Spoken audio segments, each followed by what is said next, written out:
Jemputan kahwin? Tapi kenapa guna file APK? Scam malware hadir dalam bentuk jemputan kahwin juga tau. Cuba tengok betul-betul. Memang nampak macam file PDF biasa, tapi sebenarnya tu file APK.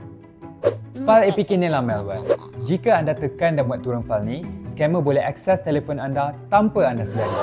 Jadi bila dah ada akses, mereka boleh kawal dan dapatkan maklumat peribadi termasuklah maklumat perbankan. Dan akhirnya, duit anda pun lesap. Jadi, apa yang anda boleh buat untuk elakkan diri daripada kena scam malware? Jika terima jemputan melalui WhatsApp atau Telegram, pastikan anda simak terlebih dahulu. Jangan muat turun atau tekan pautan yang dikongsikan oleh pihak ketiga. Kalau guna Android, pastikan anda tutup tetapan Allow from unknown sources di telefon anda. Akhir sekali, semak kebenaran mana-mana aplikasi. Jangan lupa untuk share info ini. Lagi-lagi, sekarang ni kan tengah musim kenduri kahwin. Ingat, jangan kena scam.